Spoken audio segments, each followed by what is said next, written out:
Jesús pronto volverá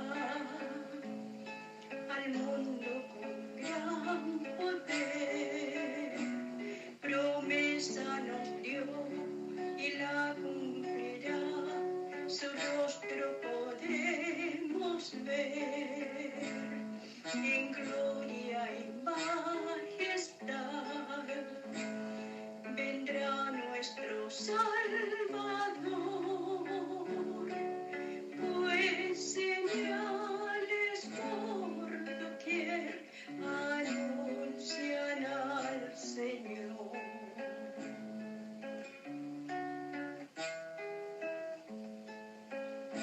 Saludos cordiales, mis queridos hermanos en Cristo.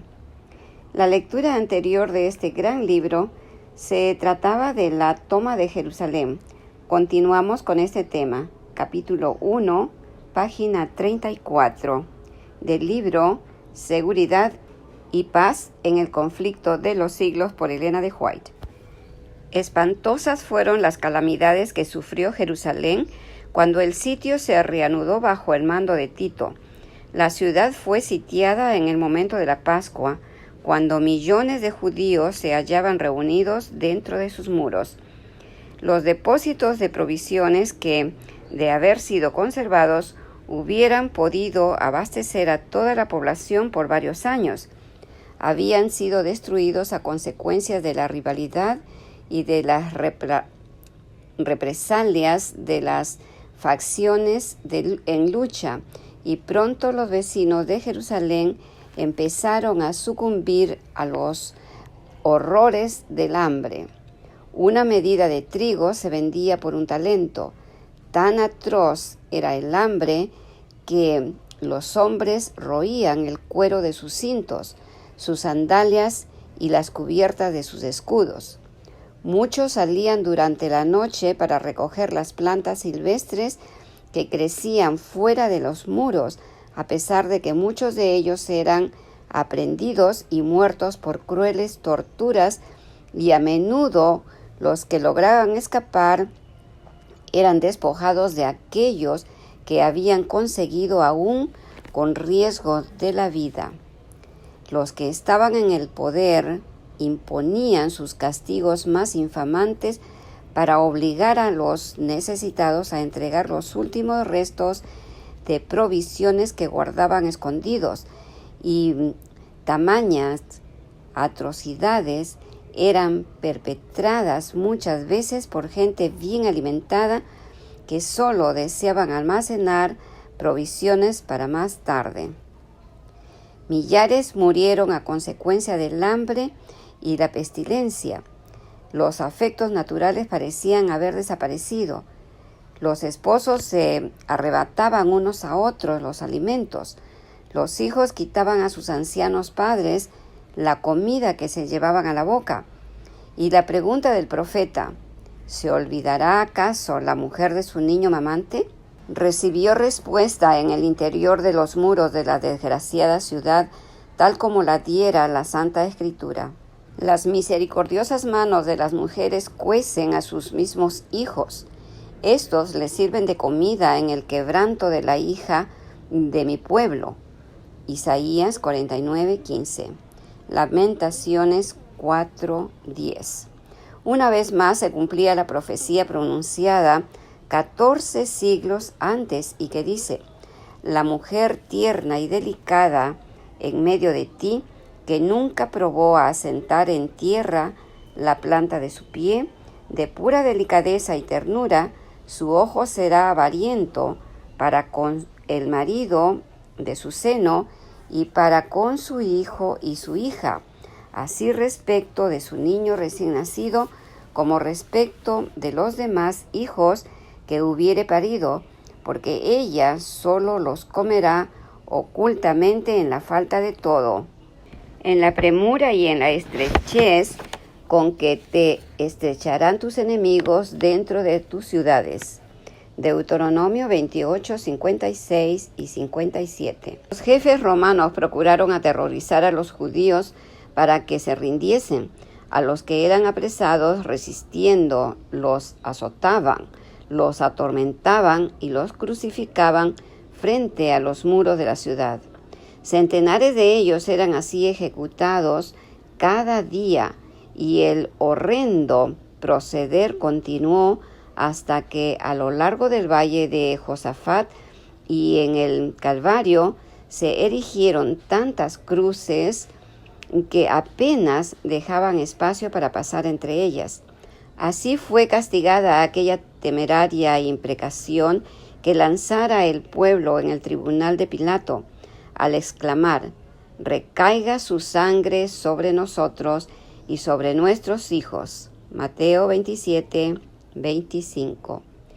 De buen grado hubiera Tito hecho cesar tan terrible escenas y ahorrado a Jerusalén la plena medida de la condenación. Le horrorizaba ver los montones de cadáveres en los valles. Como obsesionado, miraba desde lo alto del monte de los Olivos el magnífico templo y le dio la orden de que no se tocara una sola de sus piedras.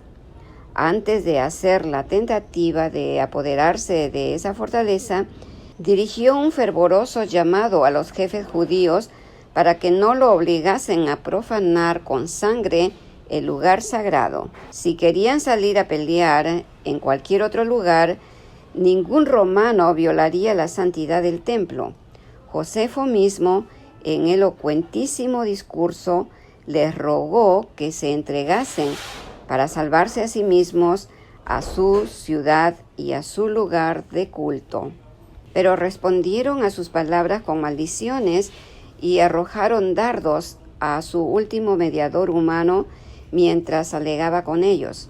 Los judíos habían rechazado las súplicas del Hijo de Dios y ahora cualquier otra instancia o amonestación no podía obtener otro resultado que inducirlos a resistir hasta el fin. Vanos fueran los esfuerzos de Tito para salvar el templo. Uno mayor que él había declarado que no quedaría piedra sobre piedra que no fuese derribada. La ciega obstinación de los jefes judíos y los odiosos crímenes perpetrados por el interior de la ciudad sitiada excitaron el horror y la indignación de los romanos, y finalmente Tito dispuso tomar el templo por asalto. Resolvió, sin embargo, que si era posible evitaría su destrucción, pero sus órdenes no fueron obedecidas. A la noche, cuando se había retirado a su tienda para descansar, los judíos hicieron una salida desde el templo y atacaron a los soldados que estaban afuera.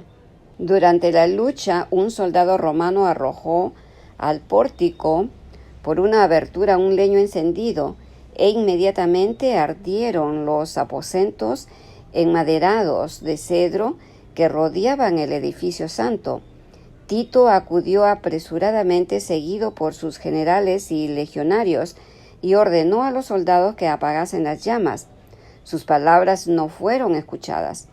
Furiosos, los soldados arrojaban teas encendidas en las cámaras contiguas al templo y con sus espadas degollaron a gran número de los que habían buscado refugio allí. La sangre corría como agua por las gradas del templo. Miles y miles de judíos perecieron. Por sobre el ruido de la batalla se oían voces que gritaban: «Jehová, Jehová». La gloria se alejó. Tito vio que era imposible contener el furor de los soldados enardecidos por la lucha y con sus oficiales se puso a contemplar el interior del sagrado edificio. Su esplendor los dejó maravillados, y como él notase que el fuego no había llegado aún al lugar santo, hizo un postrer esfuerzo para salvarlo, saliendo precipitadamente y exhortando con energía a los soldados para que se empeñasen en contener la propagación del incendio. El centurión Liberalis hizo un postrer esfuerzo para salvarlo, saliendo precipitadamente y exhortando con energía a los soldados para que se empeñasen en contener la propagación del incendio. El centurión Liberaci hizo cuanto pudo con su insignia de mando para conseguir la obediencia de los soldados, pero ni siquiera el respeto al emperador bastaba ya para apaciguar la furia de los soldados contra los judíos y su ansia insaciable de saqueo.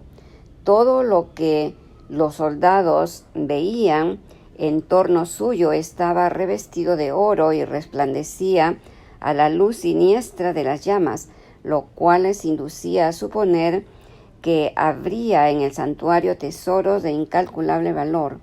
Un soldado romano, sin ser visto, arrojó una tea encendida entre los goznes de la puerta y en breves instantes todo el edificio era presa de las llamas. Los soldados se vieron obligados a retroceder ante el fuego y el humo que los cegaba, y el noble edificio quedó entregado a su fatal destino. Aquel espectáculo llenaba de espanto a los romanos. ¿Qué sería para los judíos? Toda la cumbre del monte que dominaba la ciudad despedía fulgores como el cráter de un volcán en plena actividad. Los edificios iban cayendo a tierra uno tras otro en medio de un estrépito tremendo y desaparecían en el abismo ardiente. Las techumbres de cedro, que eran como sábanas de fuego, los dorados capiteles de las columnas se relucían como espigas de luz rojiza, y los terreones inflamados despedían espesas columnas de humo y lenguas de fuego. Las colinas vecinas estaban iluminadas y dejaban ver grupos de gente que se agolpaban por todas partes, siguiendo con la vista, en medio de terribles inquietudes, el avance de la obra destructora. Los muros y las alturas de la ciudad estaban llenas de curiosos y ansiosos contemplaban la escena. Algunos eran rostros pálidos por hallarse presa de la más atroz desesperación, y otros encendidos por la ira al ver su impotencia para vengarse. El tumulto de las legiones romanas que desbandadas corrían de acá para allá, y los agudos lamentos de los infelices judíos que morían entre las llamas se mezclaban con el chispoteo del incendio y con el estrépito de los derrumbes. En los montes repercutían los gritos de espanto y los ayes de la gente que se hallaban en las alturas. A lo largo de los muros se oían gritos y gemidos, y aún los que morían de hambre hacían un supremo esfuerzo para lanzar un lamento de angustia y desesperación. Dentro de los muros la carnicería era aún más horrorosa que el cuadro que se contemplaba desde afuera. Hombres y mujeres, jóvenes y viejos, soldados y sacerdotes, los que peleaban y los que pedían misericordia, todos eran degollados en desordenada matanza. Superó el número de los asesinatos al de los asesinos. Para seguir matando, los legionarios tenían que pisar sobre montones de cadáveres. Destruido el templo, no tardó la ciudad entera en caer en poder de los romanos. Los caudillos judíos abandonaron las torres que consideraban inexpugnables, y Tito las encontró vacías. Contemplólas asombrado y declaró que Dios mismo las había entregado en sus manos, pues ninguna máquina de guerra, por poderosa que fuese, hubiera logrado hacerle dueño de tan formidables baluartes. La ciudad y el templo fueron arrasados hasta los cimientos. El solar sobre el cual se irguiera el santuario fue arado como campo. Jeremías 26:18. En el sitio y en la mortandad que le siguió perecieron más de 1 millón de judíos. Los que sobrevivieron fueron llevados cautivos, vendidos como esclavos, conducidos a Roma para enaltecer el triunfo del conquistador, arrojados a las fieras del circo o desterrados y esparcidos por toda la tierra. Los judíos habían forjado sus propias cadenas, habían colmado la copa de la venganza. En la destrucción absoluta de que fueron víctimas como nación y en todas las desgracias que les persiguieron en la dispersión, no hacían sino cosechar lo que habían sembrado con sus propias manos. Dice el profeta: «Es tu destrucción, oh Israel, el que estés contra mí, porque has caído por tu iniquidad». Oseas 13:9, 14:1. Los padecimientos de los judíos son muchas veces representados como castigo que cayó sobre ellos por decreto del Altísimo. Así es como el gran engañador procura ocultar su propia obra. Por la tenacidad con que rechazaron el amor y la misericordia de Dios, los judíos le hicieron retirar su protección y Satanás pudo regirlos como quiso. Las horrorosas crueldades perpetradas durante la destrucción de Jerusalén demuestran el poder con que se ensaña Satanás sobre aquellos que ceden a su influencia. No podemos saber cuánto debemos a Cristo por la paz y la protección de que disfrutamos. Es el poder restrictivo de Dios lo que impide que el hombre caiga completamente bajo el dominio de Satanás. Los desobedientes e ingratos deberían hallar un poderoso motivo de agradecimiento a Dios en el hecho de que su misericordia y clemencia hayan coartado el poder maléfico del diablo. Pero cuando el hombre traspasa los límites de la paciencia divina, ya no cuenta con aquella protección que le libraba del mal. Dios no asume nunca para con el pecador la actitud de un verdugo que ejecuta la sentencia contra la transgresión, sino que abandona a su propia suerte a los que rechazan su misericordia, para que recojan los frutos de lo que sembraron sus propias manos. Todo rayo de luz que se desprecia, toda admonición que se desoye y rechaza, toda pasión malsana que se abriga, toda transgresión de la ley de Dios, son semillas que darán infaliblemente su cosecha. Cuando se le resiste tenazmente, el Espíritu de Dios concluye por apartarse del pecador, y éste queda sin fuerza para dominar las malas pasiones de su alma y sin protección alguna contra la malicia y perfidia de Satanás. La destrucción de Jerusalén es una advertencia terrible y solemne para todos aquellos que menosprecian los dones de la gracia divina y que resisten a las instancias de la misericordia divina. Nunca se dio un testimonio más decisivo de cuánto aborrece Dios el pecado y de cuán inevitable es el castigo que sobre sí atraen los culpables. La profecía del Salvador referente al juicio que iba a caer sobre Jerusalén va a tener otro cumplimiento, y la terrible desolación del primero no fue más que un pálido reflejo de lo que será el segundo. En lo que acaeció a la ciudad escogida, podemos ver anunciada la condenación de un mundo que rechazó la misericordia de Dios y pisoteó su ley. Lóbregos son los anales de la humana miseria que ha conocido la tierra a través de siglos de crímenes. Al contemplarlos, el corazón desfallece y la mente se abruma de estupor. Horrendas han sido las consecuencias de haber rechazado la autoridad del cielo, pero una escena aún más sombría nos anuncian las revelaciones de lo porvenir. La historia de lo pasado, la interminable serie de alborotos, conflictos y contiendas, toda la armadura del guerrero en el tumulto de batalla y los vestidos revolcados en sangre. Isaías 9:5. ¿Qué son y qué valen en comparación con los horrores de aquel día cuando el Espíritu de Dios se aparte del todo de los impíos y los deje abandonados a sus fieras pasiones y a merced de la saña satánica? Entonces el mundo verá, como nunca los vio, los resultados del gobierno de Satanás. Pero en aquel día, así como sucedió en tiempo de la destrucción de Jerusalén, el pueblo de Dios será librado, porque serán salvos todos aquellos cuyo nombre esté escrito para la vida.